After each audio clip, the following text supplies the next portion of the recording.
សម្ដេចអាដាមលោកជំទាវលោកស្រីនាងកញ្ញាជាទីគោរពនិងជាទីមេត្រីលំដាប់តទៅនេះសូមក្រុមជើញលោកនាងតាមដានទស្សនាជាបន្តទៀតកម្មវិធីយល់ដឹងសកលរបស់ស្ថានីយ៍ទូរទស្សន៍បាយ័នថ្ងៃនេះកម្មវិធីយើងបានលើកយកប្រធានបទពាក់ព័ន្ធទៅនឹងពិធីកិច្ចចូលព្រះវស្សាត្រូវបាននិមន្តចូលរួមដល់ខ្ពង់ខ្ពស់បំផុតដោយព្រះសិរីកសលសុំសុខាព្រះអង្គគឺជាអនុប្រធានពុទ្ធកសមាគមកម្ពុជារដ្ឋនិងជាព្រះចាអធិការវត្តភ្នំសំពលីរាជធានីភ្នំពេញព្រះអង្គបាននិមន្តចូលរួមដោយព្រះអង្គមានសង្ឃដីកាយ៉ាងក្បោះក្បាយពាក់ព័ន្ធទៅនឹងពិធីនេះជាបន្តទៅទៀតនេះក៏សូមក្រុមជើញលោកនាងតាមដានទស្សនៈបន្ថែមនៅវគ្គបញ្ចប់ចាសូមក្រុមជើញព្រះអង្គខ្ញុំកណាសូមក្រាបថ្លែងគុំសាជាថ្មីដោយគុណសូមចម្រើនពរកណា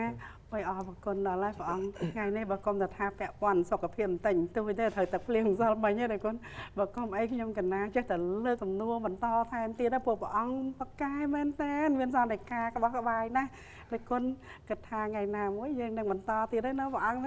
គណាកណាផែនដីនៅវិលនៅជួបគ្នាទៀតទេបងសាធុដោយគុណកណា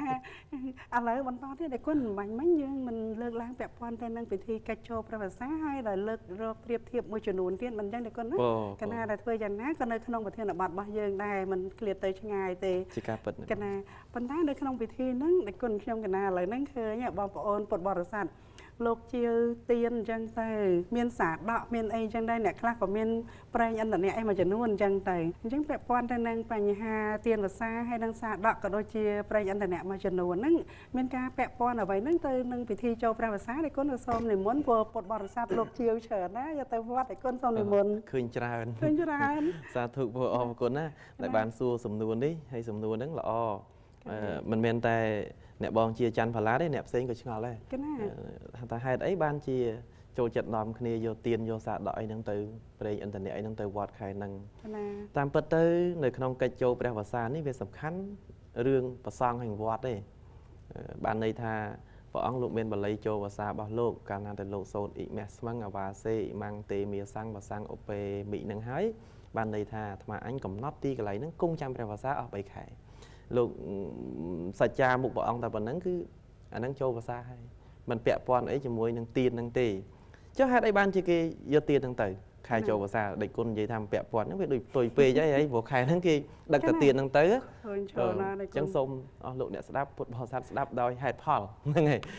ទៀនព្រះភាសាដែលយើងយកទៅនេះវាជា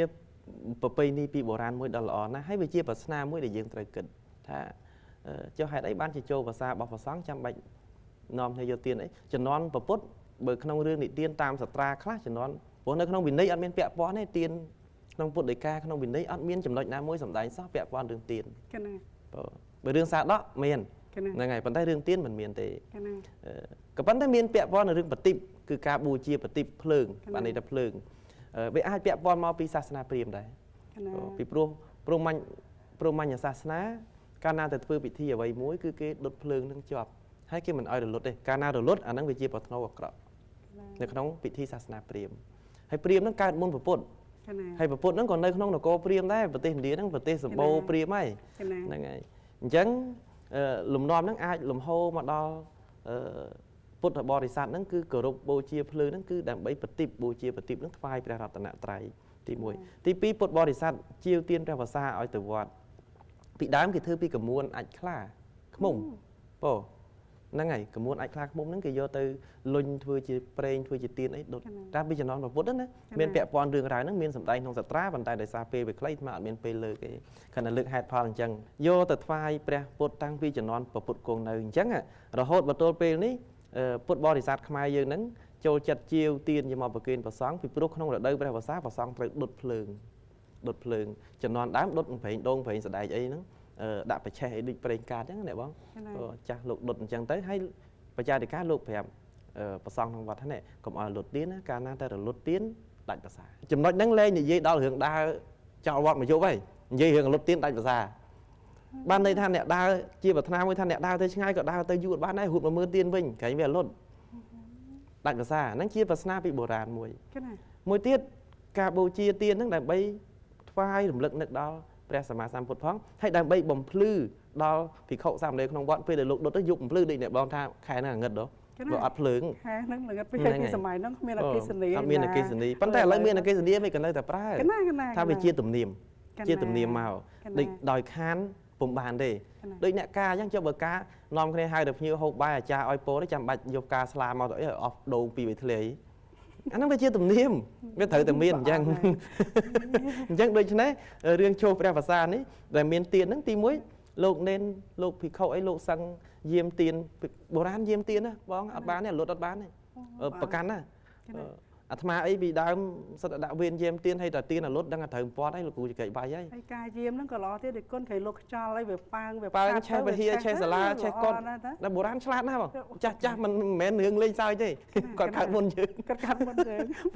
បានន័យថាយើងក្មេងយើងអត់ធ្លាប់ចាស់ណាតែចាស់ធ្លាប់ក្មេងហើយអញ្ចឹងអ្វីដែលជារឿងរបស់ចំណុចក្មេងគឺគាត់ដឹងហ្មងអើយប៉ាអញ្ចឹងបុរាណលោកដាក់ឲ្យយាមទៀនភាសាទី1មានពាក្យគម្រាមកាលណាបើលុតទៀនដាច់ភាសា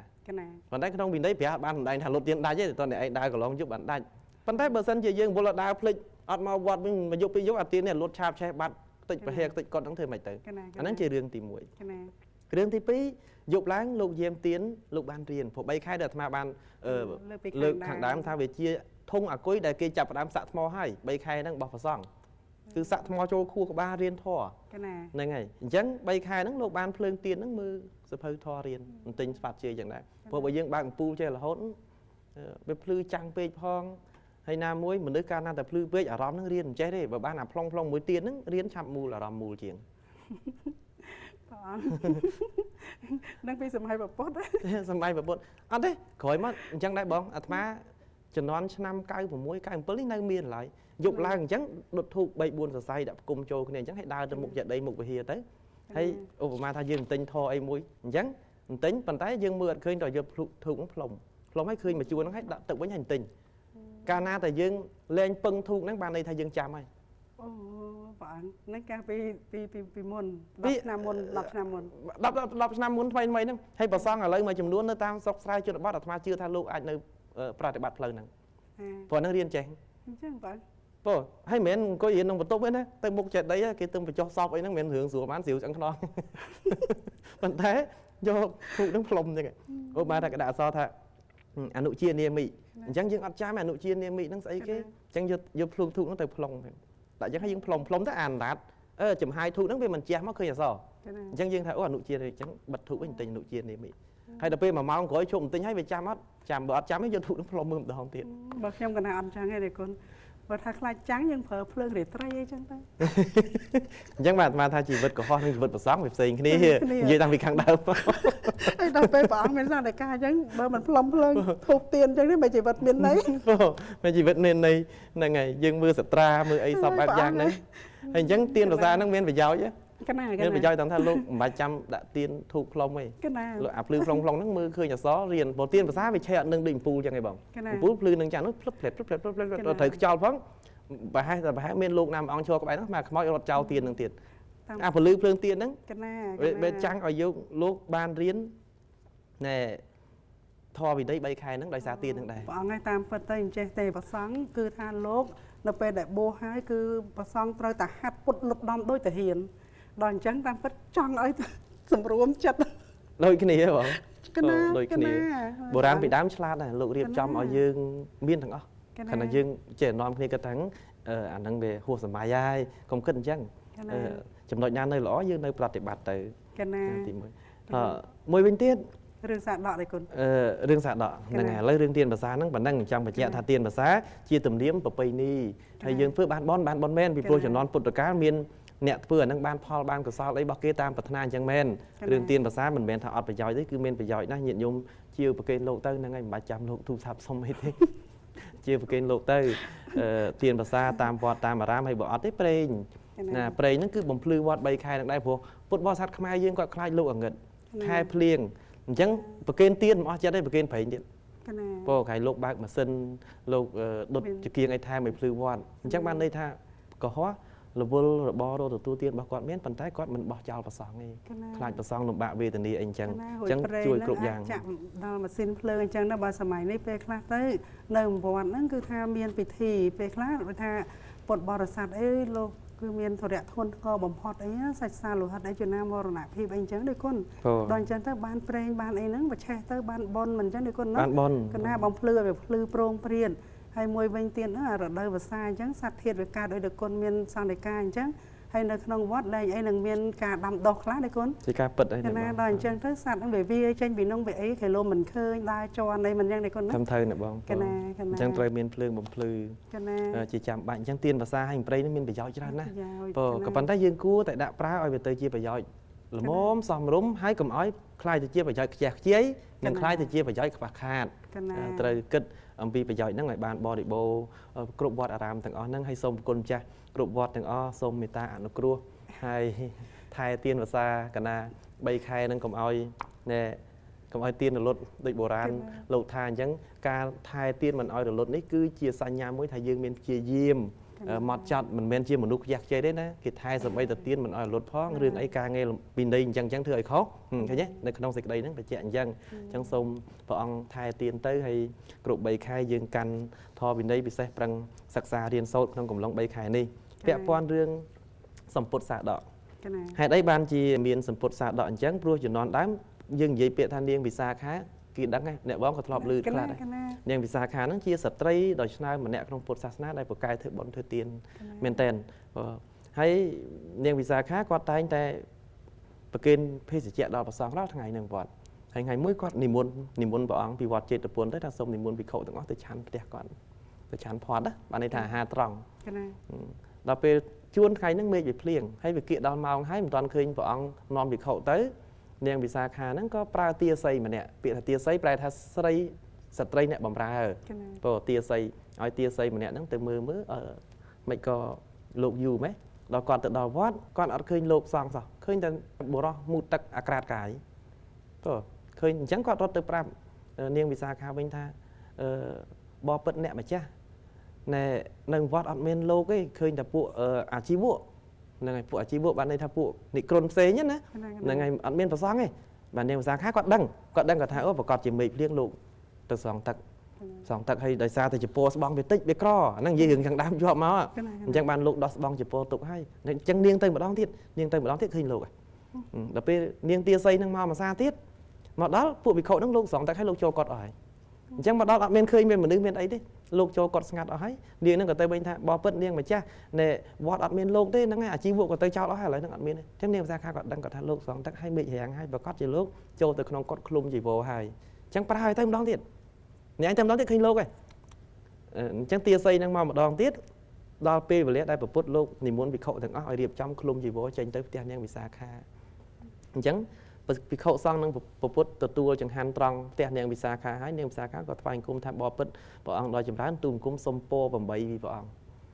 hay ban bộ phốt lô tha mình đi niệm bị xa khá cướp pre thằng ó khục chẩn đoán cướp tha tha cột thằng ó mình đã pre na miền po oi kia thế ở miền đấy ban niệm xa khá là tùm cung sông tại po na đây mình cả tù tê chẳng bỏ ăn lô tha tha món chân po tim mũi từ bỏ cứ sông và kênh nơi sầm pốt xa đọ vào sáng,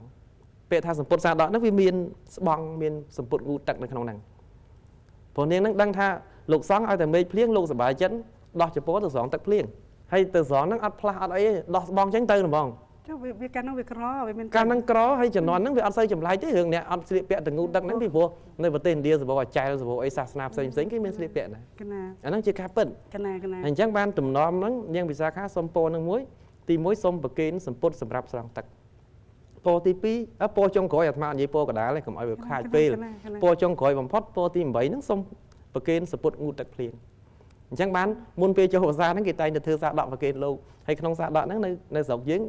បែកពីនាងវិសាខាមកនាងវិសាខាគាត់ប្រគេនតែកណាត់អីប៉ុណ្ណឹងឯងដល់មកដល់ខ្មែរយើងមានចាស់ដោះថ្មិញមានសាប៊ូមានប្រេងកាឡាមានស្បែកជើងឥឡូវមានទឹកសុទ្ធអីទៀតអានេះអារ៉ូណាទៅចេញដាក់អារ៉ូណាទៀតព្រោះដាក់អារ៉ូណាទឹកសុទ្ធអីផ្សេងនៅក្នុងសារដកហ្នឹងមានថ្នាំពេទ្យមានថ្នាំដាស់សាយដូចអ្នកបងពងងល់អញ្ចឹងបើបួសឲ្យបានសារដកមួយគេខ្ញុំនឹងយកមកទទួលទានវគ្គជាអញ្ចឹងទៅខ្លាយទៅជាសមណៈសង្ឃជាណែសារដកនៅស្រុកខ្មែរយើងនេះគឺថាជឿនលឿនជាងនាងវិសាខាចំណន់នាងវិសាខាគាត់ប្រគេនតែកណាត់តែប៉ុន្តែខ្មែរយើងប្រគេនតែកណាត់វាអត់គ្រប់ដូចអត់អស់ចិត្តណាអញ្ចឹងគាត់ដាក់នេះដាក់នោះថែមឲ្យប្រសងលោកប្រើទៅវាត្រូវក្នុងរឿងហ្នឹងមែនអញ្ចឹងបានហាមបរិយក្នុងវិន័យសារដកហ្នឹងអត់មានហាមបរិយបើអ្នកដាក់ហ្នឹងក៏មិនគួរដាក់ដែរ មិនគួរដាក់ទេហើយសរុបសេចក្តីមកណែសម្ពុតសាដកហ្នឹងគឺកើតមានតាំងពីជំនាន់ពុទ្ធកាលមករដូវចូលភាសានាងវិសាខាធ្វើប្រគេនលោកអញ្ចឹងហើយបានជាប្រពៃណីអ្នកកាន់ពុទ្ធសាសនាហ្នឹងមុនពេលចូលភាសាធ្វើសាដកប្រគេនព្រះសង្ឃសាដកហ្នឹងគឺមានសម្ពុតងូតឬក៏ស្បង់តាមអធិស្ឋានបងគេថាបើនិយាយពីសម្ពុតងូតបើងាយស្ដាប់ទៅបើយើងជាប្រសក់ហ្នឹងកម្មាខ្លាំងមិនទឹកកសែងមុតទឹកកសែងពុះគោខ្លាំងមិនទឹកអីចឹងតែគុណបងហ្នឹងហៅសម្ពុតងូតប៉ុន្តែឥឡូវហ្នឹងខ្ញុំកណាឃើញលោកអ្នកជាពិសេសហ្នឹងគឺថាសិលវ័នសិលវតីក៏ដូចជាលោកតាអាចារ្យអីឬថាលោកអ្នកដែលលោកនៅវត្តអីចឹងណាប៉ុន្តែខ្ញុំកណាលើកនេះតិចតួចទេគាត់ច្រើននៅព្រើចេះគាត់ថាហ៎មនាងអើយខ្ញុំកណាមិនសមមិញហ្នឹងក៏គេហៅខ្ញុំកណាអញ្ចឹងណាខ្ញុំកណាបានទៅវត្តដែរដល់គុណអញ្ចឹងកណាមនាងអើយលើកស្លាដកមកខ្ញុំកណាថា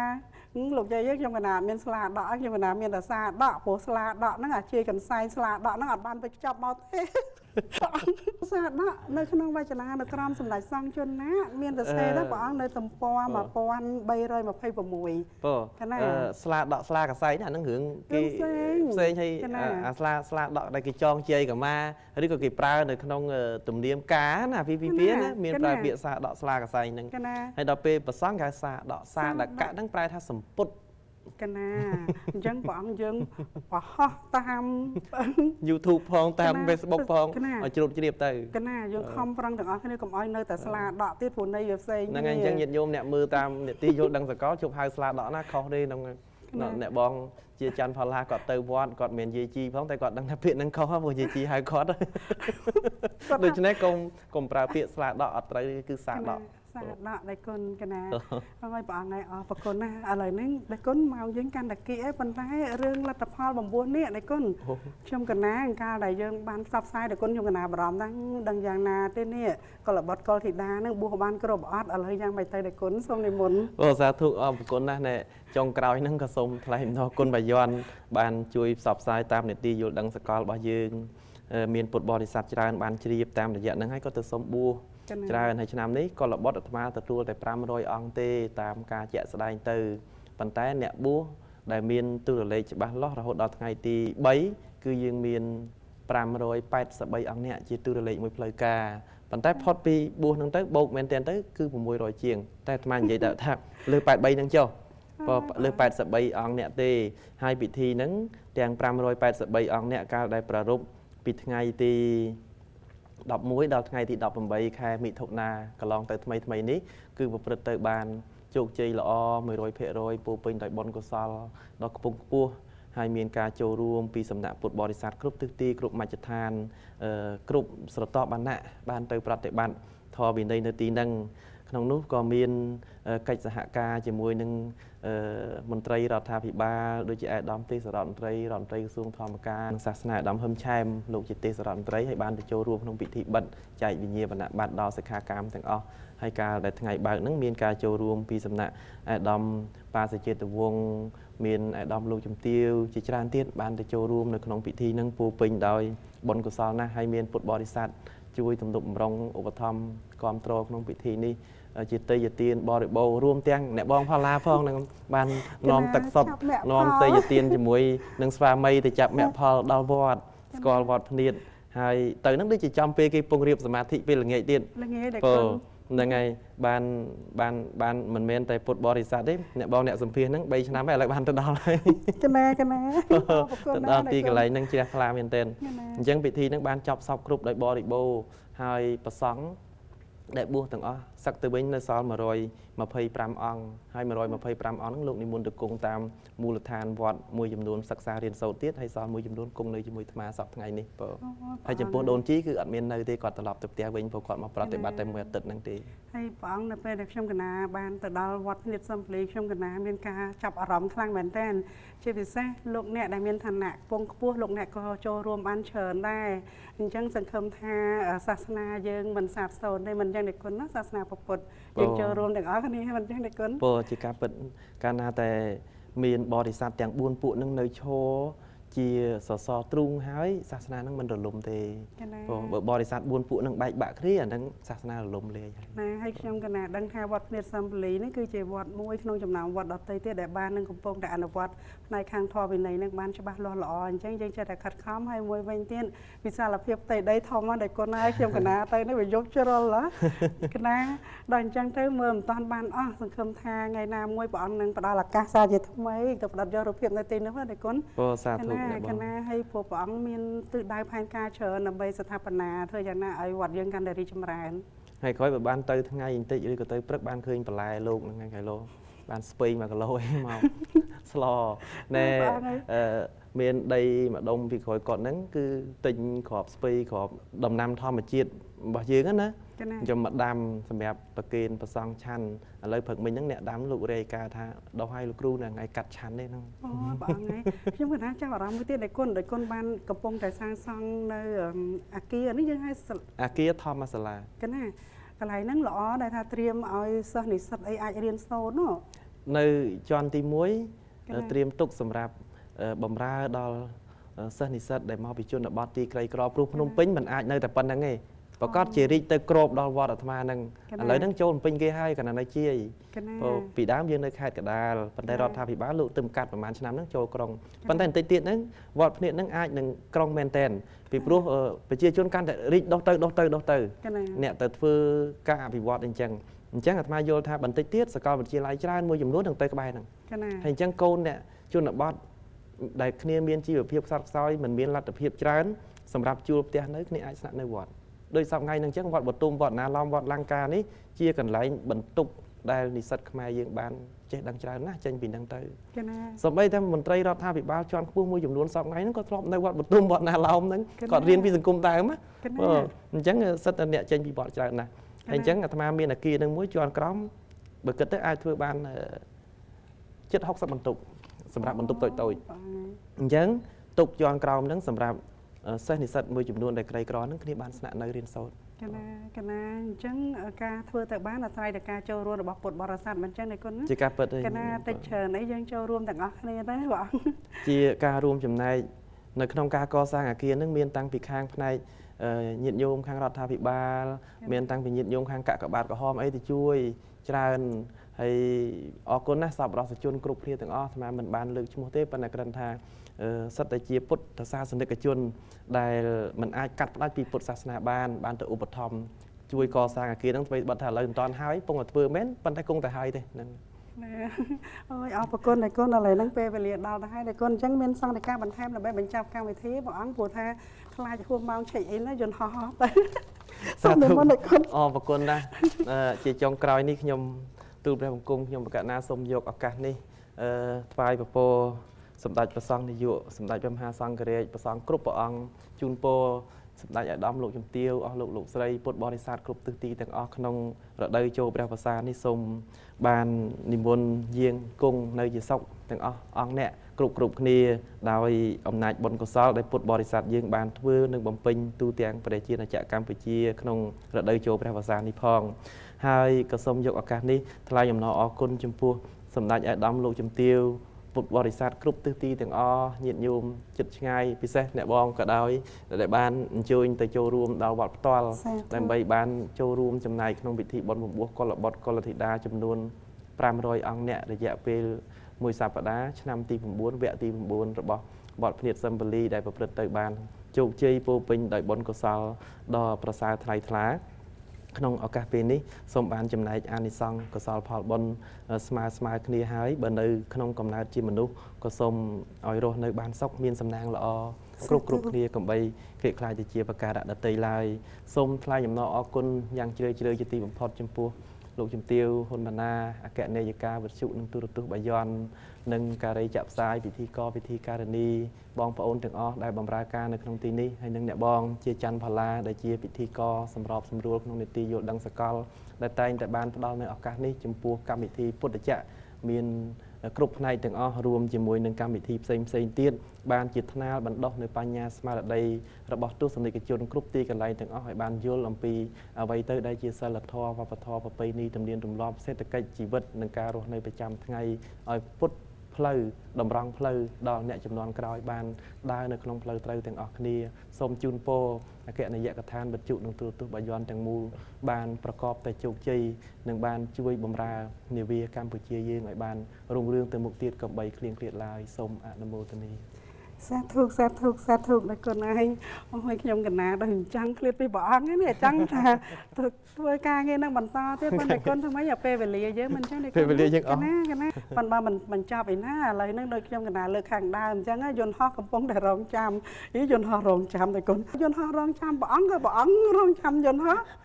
យន្តហោះអត់ចាំយើងទេមានតែយើងទៅចាំយន្តហោះអញ្ចឹងបានថាខ្ញុំកណារឿងយើងទៅយឺតស្ទះផ្លូវអីទៅមិនតាន់នឹងរឿងរបស់យើងបើយន្តហោះដល់ម៉ោងគេទៅកណាដល់ម៉ោងគេទៅគេលើកពីដើមចាស់ថាម៉េចកប៉ាល់ចេញចោលឥឡូវកប៉ាល់ចេញចោលឥឡូវហើយកណាអញ្ចឹងតែគុណនេះដូច្នេះនៅពេលនេះខ្ញុំកណាក៏សូមកម្មាទោសដល់គុណប្រសិនបើខ្ញុំកណាមានការលើលួចដោយប្រការណាមួយបងបងសាធុបងមិនខុសឆ្គងអីទេមានតែបានបុណ្យហ្នឹងហើយសាធុដល់គុណកណាអរគុណអញ្ចឹងព្រះអង្គយើងបញ្ចប់ត្រឹមហ្នឹងចឹងដល់គុណណាបងសាធុបញ្ចប់ត្រឹមហ្នឹងចុះកណាអរគុណកណាលោកស្រីអ្នកនាងកញ្ញាជាទីគោរពនិងជាទីមេត្រីប្រសិនបើនេះខ្ញុំមានការខុសទាស់ដោយប្រការណាមួយមិនគប្បីនោះក៏សូមខន្តីអភ័យទោសសូមគោរពជូនពរដល់លោកស្រីអ្នកនាងកញ្ញាទាំងអស់សូមសំប្រកបតែសេចក្តីសុខគ្រប់ប្រការឱកាសក្រោយជួបគ្នាទៀតតាមពេលវេលានឹងម៉ោងដដែលនាពេលនេះនាងខ្ញុំរួមជាមួយនឹងក្រុមការងារសូមគោរពលាសូមអរគុណវត្តភ្លៀតឡើយសំពលីអារាមជាទីគួរឲ្យក្រៀងថ្លាបានចូលរួមពួងប្រតិបត្តិធម៌អាសាងសិលសិក្ខាទុកជានិស័យបុះអប់រំចិត្តរួមកាយវាចាតាមពុទ្ធដីកានៃព្រះចិន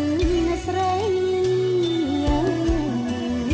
សន្សំមង្គលកុសលលោកីជ្រួតជ្រាបអត្តន័យព្រះធម៌ទេសនាហើយជ្រួតជ្រាបអត្តន័យព្រះធម៌ទេសនាមួយឆ្នាំមកមានម្ដងក្រុងស្រីប្អូនបងចូលមកសិក្សាប្រតិបត្តិវាំងក្ដីវិន័យសិក្ខាស្ដាប់គ្រូទេសនាពន្យល់សេចក្ដីឯកឧត្តមអុកញ៉ាលោកជំទាវគ្រប់វ័យកប់ជាប់និស័យមករៀនសិក្សា